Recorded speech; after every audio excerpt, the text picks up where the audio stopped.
Here we go. Hello, welcome to Lecture 11 of Introductory Astronomy. Today we will be looking at things that are unusual in the night sky, some of which come from deep in the solar system. They are comets and meteors, as opposed to asteroids from last time. So of course we will start off with a what is this?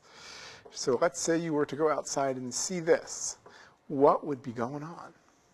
What are these strange streaks in the sky? So first we'll say who we are and what we're doing. This is Introductory Astronomy. This is a class that's free on the web, but if you want credit at Michigan Tech, where this is being taught, so where's the Michigan Tech, then you need to pay money. You could probably take this from anywhere in the world, but you have to call up Michigan Tech and arrange to pay them money to get credit. This is Lecture 11, so been 10 lectures before this, and there'll be 10 or so lectures after this too, which means that we're about at the midterm, which means that next week there will be no lectures because the midterm will be released, and we'll see more on that next slide.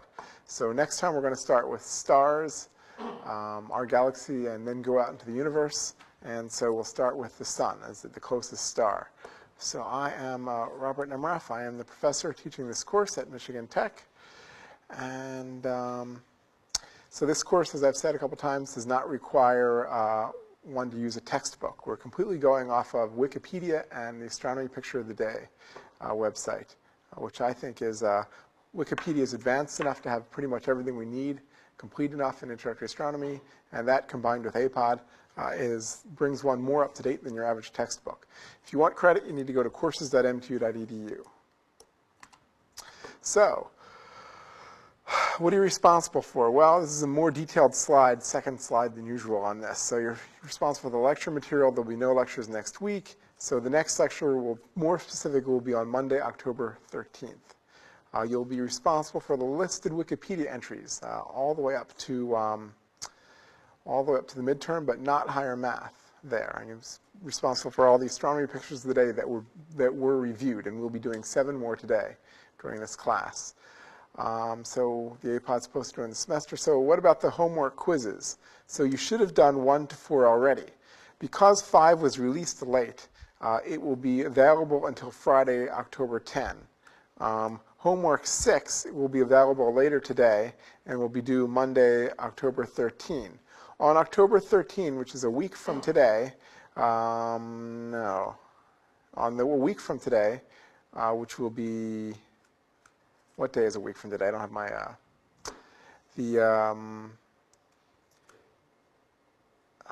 so what day is today? Does anybody know? The 8th, okay. So, well, nothing happens actually a week from today. So this coming Monday, the midterm will be released. And it will be due on Friday, October 17. That's what I wanted to say. So it's Wednesday now. The midterm will be released on this coming Monday and be due that Friday, close of business 5 p.m. So be sure to take the midterm. And the way you do that is by going here, courses.mtu.edu. Okay, so today, your Wikipedia entries of interest are comet, meteoroid, and meteor shower. So we'll be going through these things today, finding out what flashes through your night sky. Comets. They are big snowballs, and most of them come from the outer solar system. So there are trillions of them in the outer solar system, possibly. We don't know exactly how many because we don't actually see them. We can only guess how many there are. They exist in something called the Oort cloud, hypothesized by Oort, which is about 100,000 times the distance between the Earth and the Sun, which is called an AU, away, which is well outside the orbit of Mercury, which is outside the orbit of even Pluto, which is maybe 50 AU away. Some of these comet-sized objects exist in the Kuiper belt, which is just outside Neptune and Pluto. Even though we refer to them as comets, when they're in the outer solar system, they're not actually, we wouldn't call them comets yet, because the real distinction between comets and asteroids are what they appear to be. And they only appear different when they come to typically the inner solar system. And then the sun heats them up, and they show, a comet will show a coma and a tail, whereas an asteroid will not. An asteroid might never get close enough. So an asteroid could be a comet nucleus that's just not close enough to show a coma or a tail. Many comets are periodic, which means they return. Probably the most famous is Halley's Comet, which was, I think, the first comet that was realized that it would return. So it was predicted to return by Edmund Halley, who I think just happened to miss its return. So comets are just on very elliptical orbits around the sun. So here's your basic sun, and here's a comet orbit, very elliptical. So most of the comet spends most of its time out on the far end, and it doesn't move very far at all. When it comes in the end, it goes very fast, zips around near the sun, becomes bright. It gets heated by the sun. Gases and dust get heated off the comet. Many times there are caverns inside the comet, caverns of gas that get heated up by the sun, and they break through the surface because the surface is melting, and then they create jets, and we'll see images of jets today. Today will be a really cool lecture for good images. We have lots of cool images of comets and meteor showers and the centers of comets. Okay, so this is the same slide as last time. This shows you a cutaway possibility of the Oort cloud out many billions of comets, well out, 100,000 times the Earth's sun distance. It is populated. It is not just a shell. It's a cloud that surrounds the sun. Out past Neptune and Pluto, there is another belt of potential comets. I call them potential because they're not yet comets until they show a coma or tail. That would be called the Kuiper belt. Okay, so here's a comet. So I'm curious who here in this limited studio audience has actually seen a comet with their eye. So, okay, so a little less than half. So I consider that unusual because in the past several years, the past decade or so, there have been many opportunities to go outside and see comets that are visible to the unaided eye. It's unusual for there to be a comet that bright. It happens only every 8 to 10 years for a comet. There's always comets in the sky. If you have a big enough telescope, you can go out and you can see comets that are hovering out near Mars. You can see comets that were periodic, that used to be near the sun, but now they're out far away.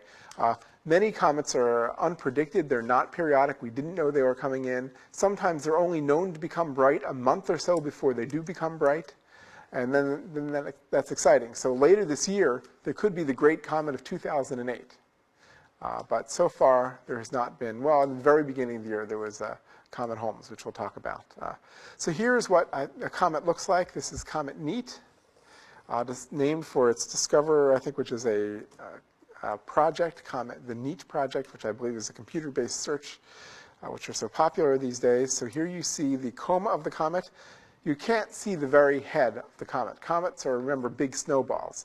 You need to go right up to the comet to see the snowball head. And so we've done that. We've sent spacecraft right up to comets. But with the unaided eye, standing on the ground, not going to see it. What you will see is a fuzzy blob, typically. And that fuzzy blob is the coma, which is the gases that have bubbled off the comet as it came near the sun. Now, due to the solar wind and things like that, the tail of the comet will typically point away from the sun. The solar wind will constantly pushes out from the sun. It will push the ions away from the sun. There's also little bits of dust. The dust tail of a comet will typically trail the comet as it goes around due to solar light pressure slowing it down in front of it. Okay, here's a dramatic image, one of the beautiful pictures of today. This is Comet Bradfield, which is a comet just barely visible to the naked eye. Visible in 2004. Now, many comets are only visible in the early morning or late at night because they hover near the sun, like Mercury does. So Mercury, closest planet to the sun, hovers near the sun. So if you want to see the planet Mercury, you have to go out to when you can see near the sun, but not see the sun itself. So at noontime, you can see the sun, but the sun is just blazing up the sky so much you can't pick out Mercury. But right at sunset, many times you can, supposing that Mercury is on the same side of the sun that you're looking at. So the sun is eclipsed by the Earth, but the Mercury might not be. So comets show the most spectacular features usually when they're two things: nearest the sun because they heat up, and also nearest the Earth because then we can see them better. But talking about the nearest the sun part, so when the comet is near the sun, it's going to be showing its best tail, its best coma. It's going to be so many times a huge object in the sky if it's really bright. A big comet is really amazing to see. When you go outside and there is a truly tremendous comet, it's amazing. It covers much of the sky. Its tail can cover much of the sky. It's been considered so amazing that people throughout history, now in today's world, we see many people live in cities. So even if there was a bright comet, their city lights would be bouncing off of impurities in the air, aerosols in the air, and you would just see reflections of city light. You can only see a few dozen stars maybe on a really clear night, or even less from some cities.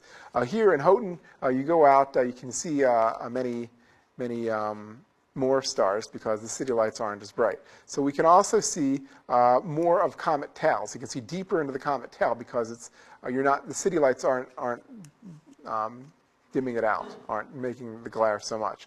So that's the advantage of living far away from city lights. But even if you're in a city, you can usually drive for half an hour and go find it. So you hear there's a good comet, just drive out. So this is Comet Bradfield back to the current. Here, actually, this is the Andromeda Galaxy, I think. So Comet Bradfield, best visible, I think it's right at sunset. No, it might be sunrise. Let's play this again. Previous, next. So I think, yeah, the sun is rising. So the sun is down here below the comet. And it's rising after the comet. So the sky is getting brighter as the comet's rising. Oh, so comets have become so bright that they've actually stopped battles and wars. So people are battling it out. People are dying left and right in years before there were city lights. The light was invented 100 and some years ago. So go back before that, 500 years ago. Humans have been fighting battles for like every year since on record. So you can always find a battle. Many times, some huge battles, there's just been this comet that appeared in the sky. So comets don't zip across the sky like in beer commercials. They slightly change night to night. But they can become much brighter, and when they rise in the sky, they can become quite dramatic.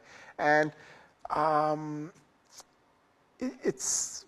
many times when warriors see that, they in history, they get, concerned. They think this is some omen about how the battle's going to go or something like that.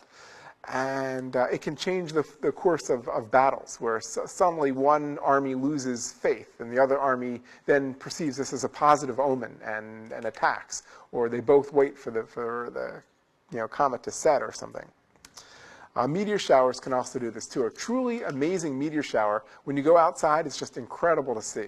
So we'll talk about that later, because there's just meteors everywhere. It's like the sky, it's lit up with streakiness all over. It's like there's something wrong with the sky. Okay, this was one of the big comets, Hyakutake, after a drought of comets. It was the Great Comet of 1996, it was called. So here it is. I got to see it, went out with, you could see it. Wasn't so hard, away from city lights. It'd be much easier. It was kind of a bluish comet with a pretty interesting tail.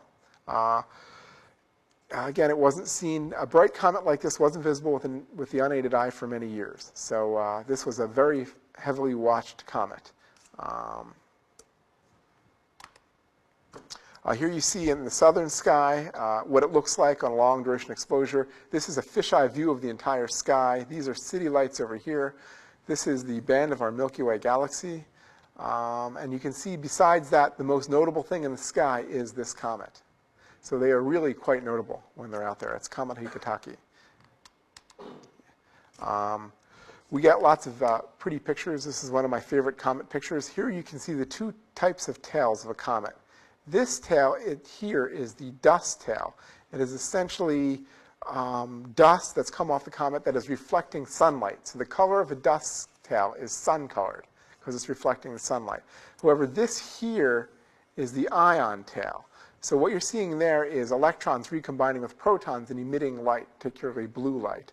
And this shows that the dust tail and the ion tail aren't always facing the same direction. The ion tail faces the direction the solar wind blows out from the sun, and the dust tail is slowed up by light from the sun and will orbit very near the sun, very, very near the comet's orbit in the sun. Here you see Comet Swan, another barely, it was naked eye visible, but only just barely. This was in 2006. One could go out and see this. And so here you see the coma, and I believe this is an ion tail. Typically, ion tails show a lot of definition when taken relatively rapidly. Okay, so again, the coma is the gas that surrounds the gas and dust that surrounds the nucleus. The dust tail are comet pieces that are following the comet's orbit. Again, they are sun-colored, and they usually have been expelled from vents of the comet, many times in jets from the comet. The ion tail typically glows in several colors, but blue is the most notable to the human eye. It is pushed out by the solar wind, and it is also expelled from vents of a comet. So those are the two tails you're likely to see from comets. Here you see the two tails from Comet Hale-Bopp. So Comet Hale-Bopp occurred the year after Comet Hyakutake. Strangely enough, it was discovered before Hyakutake because it was found well out in the solar system by big telescopes. So Hyakutake was a relatively small comet that happened to come near the Earth and wasn't well known even a few months before it became bright. But Hale-Bopp slowly got brighter and brighter as it came in from after being seen, I think, out near Jupiter, and became an intrinsically much brighter comet to itself.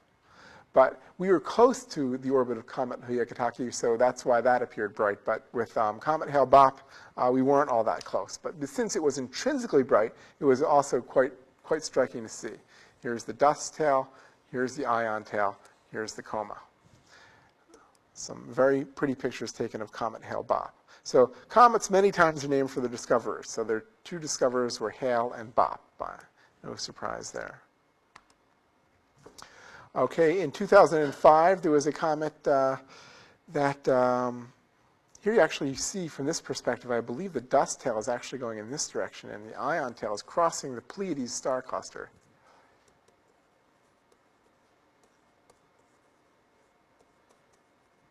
Write that on there and point here. So this is the comet Mach-Holtz right here. And this is the coma. This is the dust tail.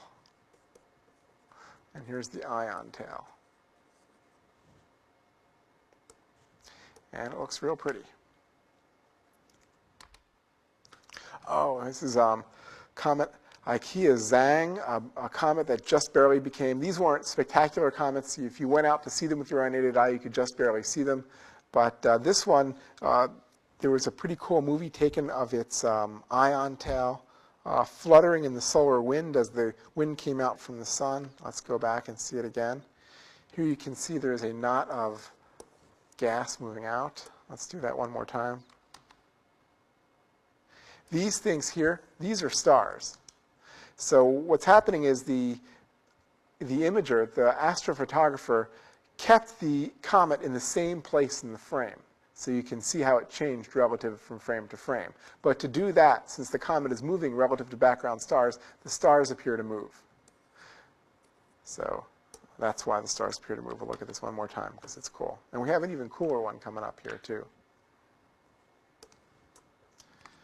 Okay, yeah, this is Comet Encke. Watch closely.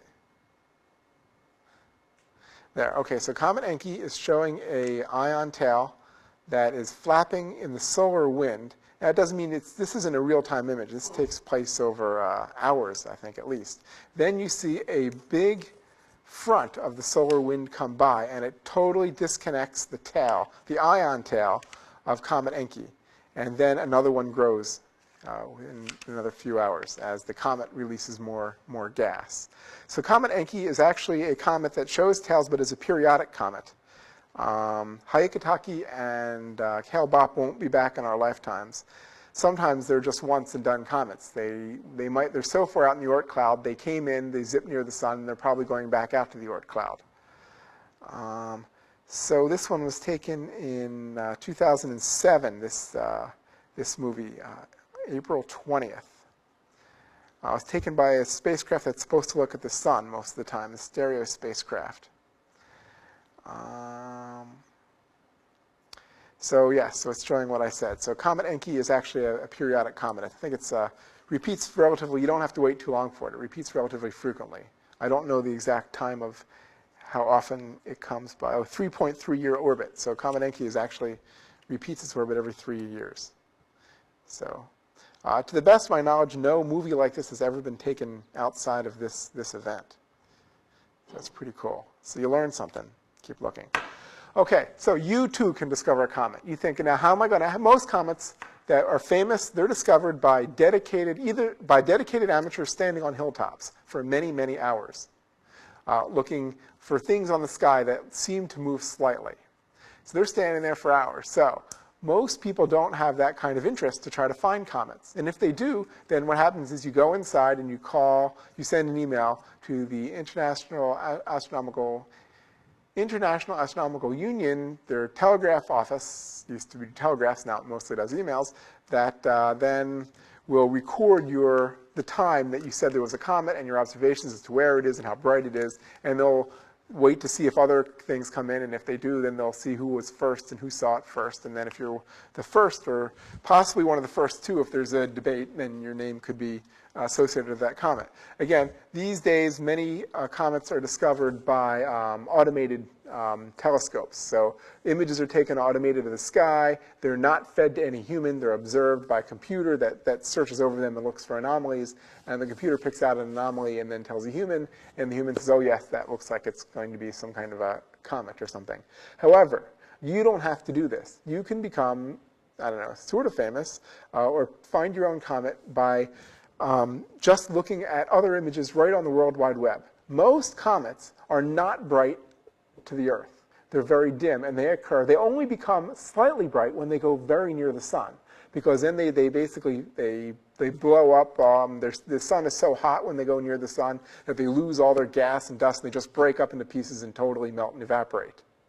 Many of those comets, they're called sun grazers, aren't seen until they get close to the sun. Now, again, if you go out at noontime and try to look with your binoculars, you'll burn your eyes out. And if you try to put your thumb over the sun, you're still going to have a problem because the sun's glare is too bright. But we now have spacecraft that keep reporting images of the sun, and they keep returning digital images to websites that you can look at. So people do that. For instance, the SOHO spacecraft is continually returning images of the sun. So many people just keep an eye. Even the people who designed and flew the SOHO spacecraft, they're not checking all the images. I mean, they probably did when it first was launched. They probably checked it for a while, but then they got bored. There's just too many images. Humans can't do that. They have to do other things like eat and sleep. But people can just sit there and watch the images become downloaded to the internet from SOHO, and eventually sometimes they see something like this. This is a dramatic one because it made the astronomy picture of the day. There are less dramatic ones. And when that has happened, anyone can do it. You then can do the same thing. You can go report it to the International Astronomical Union circulars, and you can have discovered a comet. And you can still do this today. The comets haven't stopped. We're not in the era of when comets used to come by the sun didn't end last Thursday. So if people are interested in discovering their own comet, you don't need any more equipment these days than a browser and dedication to sit there and go through images and try to find these things. Oh, it used to be like 100 or so years ago that astronomers made their reputations by discovering new comets. And that was like one of the best things to do, which is why the Messier catalog was a catalog of things that are not comets. So if people thought they were going to get famous by discovering one of these things in the Messier catalog, you're not going to work because that's not a comet. But nowadays, comets, they're interesting for some reasons, but they don't carry the same scientific punch as many of the current pushes in astronomy, which is cosmology, understanding the universe around us, trying to find other planets like the sun, like the Earth around any planets at all around other stars, things in our distant solar system, possibilities of big things hitting the Earth. These are the current pushes in astronomy and astrophysics. Discovering new bright comets, not all that interesting. Okay, here's Comet Hale-Bopp, a really big comet. And here you can see with this kind of image, these are star trails. Here you can see lots of jets coming off. So this is processed to bring out the jets. I think there are 7, but let's count them. Doesn't really matter. 1, 2, 3, 4, 5, 6. I see 6. But I'm sure if you look hard enough, maybe you can call this a 7th. I don't know. So comets are these big snowballs, but they're outgassing. They're just shooting out jets of stuff. So here you can see not just one jet, but several jets. Not only that, but these guys, they're typically rotating. The comet nucleus themselves, they rotate just like the Earth rotates. And so when they do that, the jets then leave spiral trails. So here you see an image that has picked up the spiral trails, again, from Comet Hale-Bopp, which is a very bright comet, intrinsically bright comet. Okay, many comets break up. These sun grazers, many of these sun grazers, they're not going to return. They've totally broken up. Their material is now, most of the mass of the material is evaporated, floating into the sun, gone. Sometimes comets just break up as we watch them. This used to be a bigger comet, Comet Linear. Again, Linear is one of the computer-discovered comets. It was more pieces than this, and it broke up into many, many pieces. So the jets can sometimes become so powerful they just push the comet apart. Typically, when a comet is breaking apart, a lot of gas and dust will be released and it becomes relatively bright. It goes up in brightness. Okay, here's another one that we saw break up, Comet Schwarzmann-Wachmann 3. This is fragment B. So fragment A was even brighter, I think, but fragment B broke up much more spectacularly. And here we see one part of fragment B, which is kind of boring, but the other part of fragment B just totally broke up into lots of little mini pieces. So it disintegrated right in front of us and left an impressive tail after it. Okay, we've talked about this one before. This comet Shoemaker-Levy 9 didn't break up because it got too close to the sun. It broke up because it got too close to Jupiter. And then what happened was it was caught by Jupiter, and instead of raining down on the sun and being essentially lost, because comets don't affect the sun has so much more mass than comets, doesn't care if a comet mass falls in. If we could take the Earth and throw it in, wouldn't really affect the sun. However, this comet broke up when it was orbiting. It got pulled into orbit around Jupiter, broke up, and then hit Jupiter. And before it did, you could see with a telescope what was called a string of pearls. Many comet nuclei, which were the broken up pieces of the original comet. And here again, this, I believe, struck Jupiter in 1994. Could have been 95, not that important. When the comet struck Jupiter, didn't change its orbit, didn't change its atmosphere in the long term, but it created these unusual black marks as it went in. So this is before, I believe. And this is after. You can see the different string of pearls, the different pieces of the comet impacting Jupiter's cloud tops. Again, Jupiter doesn't have a surface like we would know it, so these comets would just melt as they went in. Okay, not this year, 2008, but last year, particularly in the beginning of the year, and the end of the year before that, 2006, there was a truly spectacular comet on the sky. Unfortunately, when it was at its most spectacular, it was in the southern hemisphere. So that people in Australia, South Africa, South America, they got to see a tremendous comet when you would go outside. In a dark location, you'd go outside and you just couldn't miss it. It would be like, wow, what is that?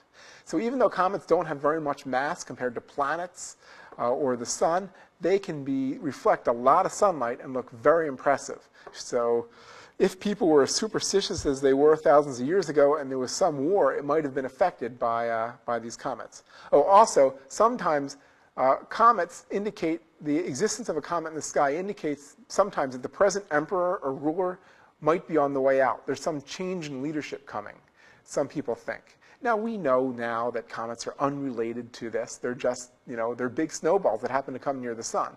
But 1,000 years ago, people didn't know. People tend to think that everything's related in some way. And so people tend to think that things are related to their own life, too. So they see a comet in the sky and they think, well, that must be a note to me about something. But, it's not. And people in a war think that, oh, this is a note about the war. And people who have usually an oppressive dictator think, oh, this is an indication that this dictator is on the way out. And dictators or emperors would have to take this seriously because this could really cause an uprising. But there was such an amazing comet last year, beginning of the year, Comet McNaught. And here it is pictured over New Zealand, and a very impressive tail. And we don't even completely understand the tail. By the way, this is the band of our Milky Way galaxy. These are many stars that are in our own Milky Way galaxy. This is the small Magellanic Clouds. I believe the large Magellanic Clouds is just off the top, but I might be mistaken. This is a meteor. But the most impressive thing in this frame, in my opinion, is the amazing tail of Comet McNaught, which is showing striations and a lot of structure and not well understood why. So we don't even completely understand comets as to why they show the different structures that they do. Here's another picture taken by the person who discovered the comet, Comet McNaught. This image was sent to APOD by Robert McNaught himself. And here you see, I think it is just after sunset, a tremendous picture of this comet's tail just crossing the sky.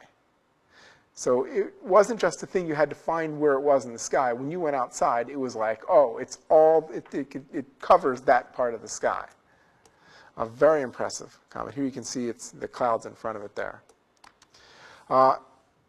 After the comet set, you can even see this in the northern hemisphere.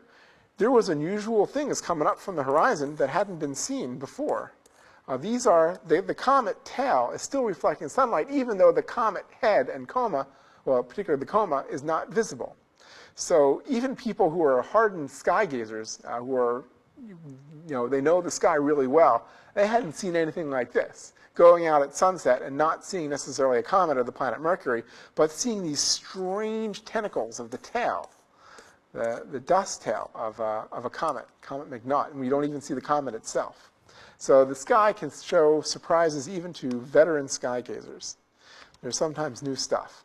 Okay, so this year, starting at the end of 2007, I believe it was in October, and even in the beginning of 2008, another unusual comet event happened. So we think we understand comets, but always there's things that happen that we didn't predict. So Comet Holmes did something we didn't predict. First of all, it didn't get all that much closer to the sun. It's out near Mars.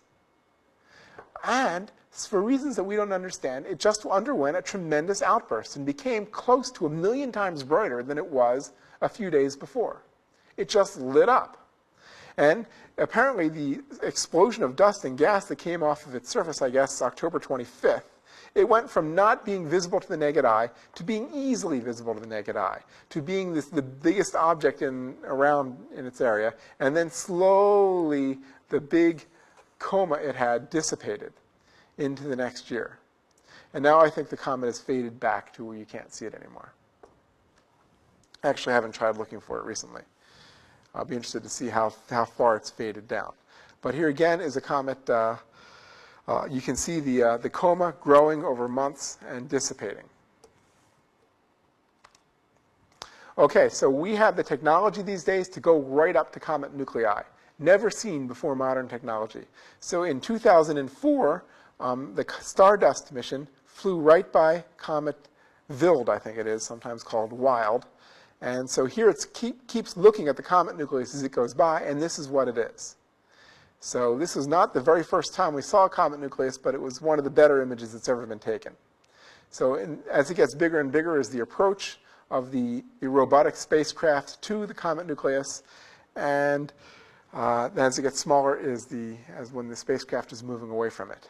So fortunately, I have a better image of a composite image of what it looks like. This is the nucleus of Comet Wild, and here you can see it's unusually shaped. It has craters, it has crevices, it's got some kind of a jet coming off here, a jet coming off there. So you can see these are complicated objects, these comet nuclei.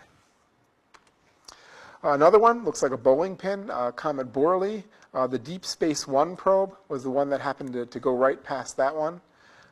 It's a little bit dangerous to send space probes right near the nuclei of comets, because the nuclei of comets, with all the dust and gas being shot out, it's possible that some of that dust in particular will hit your space probe and knock it out. And then you'll be having your party right up until you get a blue screen of death, and you don't see anything more because it's not transmitting anymore because it got hit by too big a piece to either knock out its communication or knock out its computer or something. But we've been fortunate enough so that the spacecraft that we've sent near to comets have not gotten knocked out. They've almost all. I don't remember a case where one has been knocked out. So here's Borley. We don't have the resolution to see any or many craters, but here you can see this is just dark here. It's essentially like a bowling pin. Okay, this is the first comet nucleus ever imaged. The most famous comet of the universe to us, Comet Halley, the first comet known to be periodic. And here you see the Giotto spacecraft was driven through its coma and went right up to it. And here you can see lots of jets. This part is very bright. This part is not so bright. You can see this is a big floating iceberg that's coming through into the sun. And I think it repeats every 76 years. So it was coming in for its 76-year vacation in the warm climate of the sun. And lost some layers on the outside due to evaporation, and then it went back out. Okay, meteoroids. So many people, who's seen a meteor in the sky? Has anyone ever seen a meteor? Has anyone? Okay. People have gone out nuts, never seen a meteor. Okay, several times a year there are meteor showers. So if you go to a dark location and you're willing to wait at least 10 minutes with patience seeing much of the sky, you will surely see a flash of light across the sky, even if you're not in a meteor shower. Meteor showers are times when you'll see lots more flashes of light. So meteoroids are the general name. Meteorites are things, meteoroids that reach the surface of the Earth. So most meteors you see, they're not going to reach the surface of the Earth. They're tiny little bits of sand-sized things that fell off of comets or sometimes asteroids. And then the Earth went through a cloud of them. So what happens to stuff in the coma on the dust tail of comets? Well, if the Earth plows through it, the Earth is then going to see a meteor shower. So most of these are little ice bits, and they will evaporate in the Earth's atmosphere as they come in. When they're rocky bits, sometimes they will survive to the surface. Many very beautiful images have been taken of meteor showers. Here we see Torre de la Goita. I think this is in Spain. This was taken many years ago. I think even before 2004, this is a rerun. And here you can see the flashes of meteors during a meteor shower. I think this was the Leonids meteor shower, which occurs in November. So next month, you could go out if it's clear out and there's a dark enough sky, and you can see the Leonids meteor shower from almost anywhere. Here's a picturesque image of a Leonid, a very bright Leonid. When it's brighter than a certain amount, and what amount that is somewhat debated, it's called a fireball. And so this is probably bright enough to be called a fireball because you can see it next to a full moon, and a full moon is really bright. Okay, so this is much of what a meteor shower looks like. You just suddenly see a flash. You have to find it, play the game, find the flash. There it is. Where's the next flash? There it is. Maybe it'll repeat. There's one. You see it? So this movie's going to repeat. So here you are looking up at the night sky. This is the band of the Milky Way. And the time for a meteor is about usually less than a second, a quarter of a second. So many times when you're out looking for meteors and you're with a friend and you're looking in one direction and your friend is looking in the other direction, the common thing is, oh, go look over there. There it is. And the time it takes to turn your head to look is more than enough time for that meteor to disappear. So most meteors just take a fraction of a second. So if you want to share the same site, you have to be looking at the same part of the sky, because telling people go look at that usually doesn't work. So this is a very interesting image looking down during the Leonids meteor shower, that you can actually see down on the Earth meteors entering the Earth. And you actually see they're all pointed toward the same direction. So meteors all appear to come from one direction of the sky. And so the Leonids all appear to come from the constellation Leo. Now, what kind of coincidence is that? How can these meteors all know to come from that constellation? Well, it's something called the train track effect. So if you look at train tracks, they seem to connect in the distance to the same point far in the distance. So even though if they go right by you, the train tracks can be quite wide, especially if you're sitting right on the train track. But they converge in the same distance. So the little bits of sand that come off a comet that are part of a meteor shower, they all come from the same direction. So when we look in that direction, that's where they're coming from. And then they zip by us in different directions. Very rare, and I did see one. I'm lucky enough to have seen a daytime fireball. If you see it, you'll not forget it. I guess most people won't see one in their lifetime. There's this thing of smoke that just crosses the sky. It's amazing to see. This is actually, I don't know of a good video of a daytime fireball. So they're so rare, I don't think one has yet been caught on a convincing video like this. This is an artist's rendering. So there's actually a society of artists who draw artistic indications of astronomical phenomena, and here is what someone drew from their own experience in 1944, seeing this thing cross the sky. Now, this thing didn't cross the sky in a quarter of a second. Fireballs this bright will cross the sky usually several seconds. It will take 10 seconds maybe. So this one you can say, oh, go look at that. And somebody can see it, and you can see it zip by. Occasionally there are rocks big enough to hit the Earth. They will create tremendous fireballs on the way down. You don't want to be right here when they hit. Put an unhappy sign, because there will be a big crater, and you won't live to tell about it. So you want to be nearby. Yeah.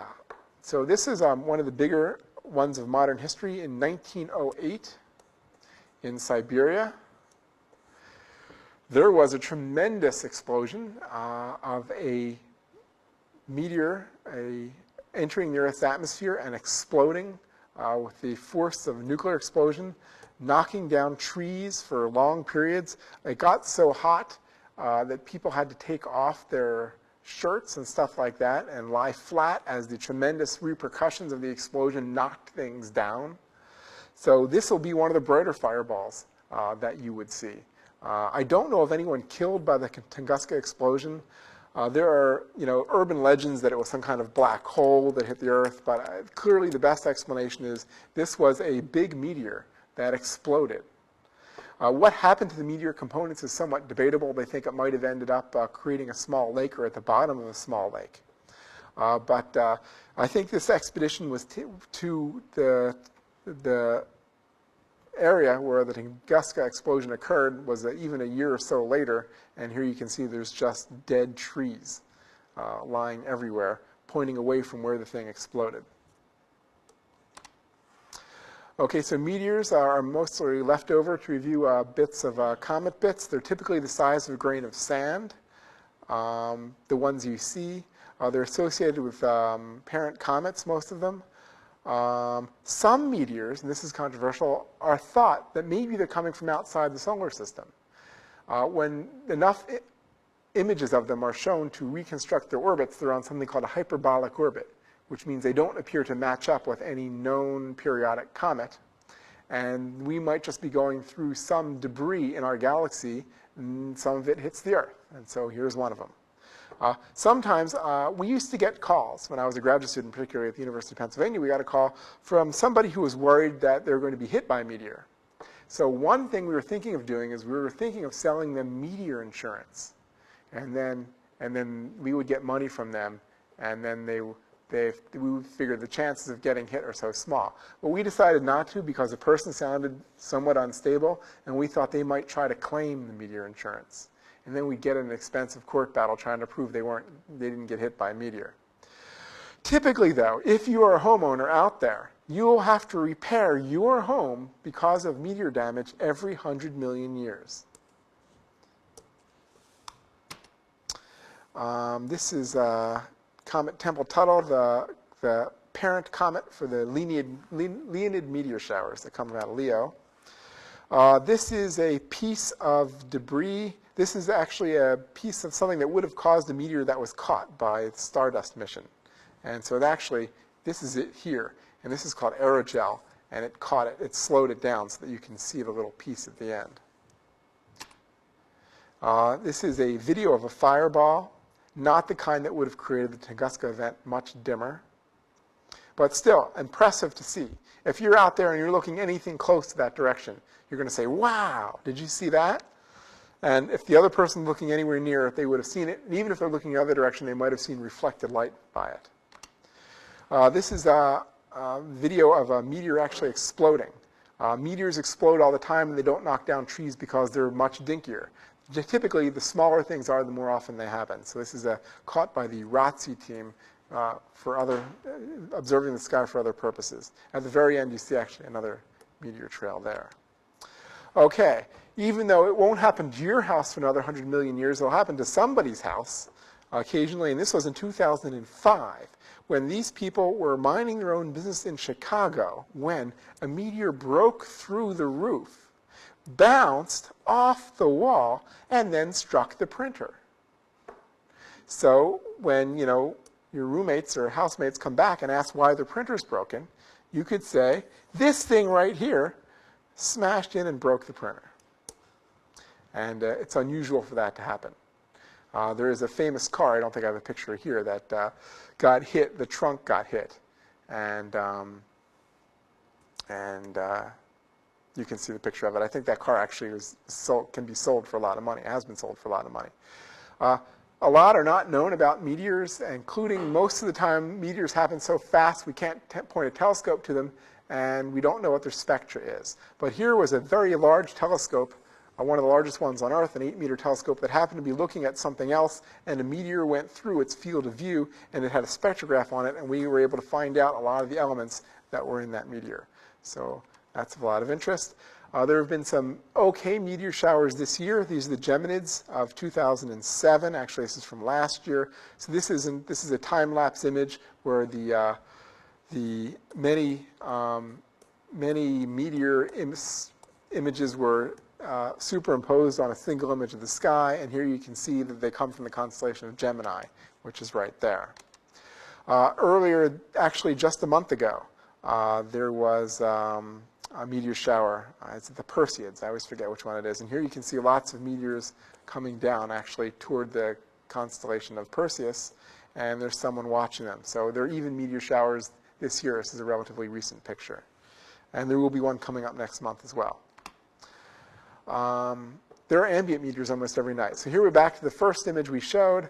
That was shown, and this is the Leonid meteor shower, and so the constellation of Leo is right here. And this is one of the coolest time-lapse images, superimposed images, and you can see lots of bright meteors coming, pointing back to this direction, to the constellation Leo. Okay, so now I'm going to do the astronomy pictures of the day for the past 7 days. Try to do them relatively quickly, running a little bit long. Sorry about that. Okay, so let's go to... Okay, October 2nd, astronomy picture of the day. This is a spiral galaxy seen nearly edge-on. So just like our own galaxy, we are looking along the galaxy instead of at the galaxy, down the base of the galaxy like we are with the Andromeda galaxy. So here, if you have to, you can scroll across, and then you can see some more of the spiral structure. And you can see the tremendous detail of bright stars, galactic center, dust, lots more stars, star clusters, really a tremendous image in terms of what it shows. So this is, I think, called this edge-on spiral is 13 million light years away and in the Sculptor group of galaxies. Okay, so here we see a star-forming region called NGC 7129, which is 3,000 light years away toward the constellation of Cepheus. Our own sun. Okay, so what you can see here is lots of dust that was created in the atmospheres of cool stars that's reflecting the blue sunlight. And you can also see little red crescents that are called Herbig-Haro objects that are the result of shock waves of gas and dust being thrown off of stars and impacting the interstellar medium around the stars. And they bunch it up into little crescent pieces. This is our own sun, which is unusually quiet, as I've said, these past few months. But finally, it did something interesting, and it threw off some solar prominences. Again, this is taken by the Stereo project, which is staring at the sun in stereo in 2 images. And here you can see a prominence, a very interestingly detailed prominence. So our Earth would probably be maybe this size, and it would be even smaller. Maybe that size, so easily fits in that prominence. These would be considered dark if they were seen superimposed on the sun, but since they're superimposed on the darkness of space, they're quite bright. They're not bright enough to light up the Earth's sky. We still get roughly the same amount of brightness from the sun. This we've talked about. This is the Earth at night. So we reran this one. Here you can see there's lots of lights on. This was taken by the DMSP satellites and created. So this is a created image of many other images taken when there's no clouds in certain parts by the Defense Meteorological SP satellites. Okay, running along, so I'm going to go quicker. This is a picture of Mars taken by the Mars Reconnaissance Orbiter, the HiRISE instrument, which takes very high-resolution images of the surface. Here you can see there are red cliffs in Mars, and we're looking down on them, looking down on red cliffs. This is a feature that cuts through the Mars northern polar cap, an unusual feature, and this is probably water ice. And there are dunes at the bottom of these things. So it's interesting, the red color of sand and contrasted with the whitish color of the ice. Then to celebrate the anniversary of the Hubble Heritage Project, so the Hubble Heritage Project digs into the archive of Hubble images and makes really cool images out of them, because most of the time the scientists who take Hubble images are just interested in the science. But here we can see this is interstellar dust, and it is being burned away by the bright stars, and as it is being burned away, it makes interesting sculpted features. And so this is another wide image, and you can see the tremendous amount of detail on the dust here, as there's newborn stars in there just being born, and this whole thing will be burned away in probably a million years or so. A couple of days ago, 2 days ago, we got on a very unusual event. The messenger spacecraft, the robotic messenger spacecraft, made its second flyby of the planet Mercury. And this is only, I think, the third time that any Earth spacecraft has flown by Mercury, and we've never seen this part of Mercury in this kind of detail before. The only way we've known any of this is by this part of Mercury. It's never been photographed before. We've bounced radar off it.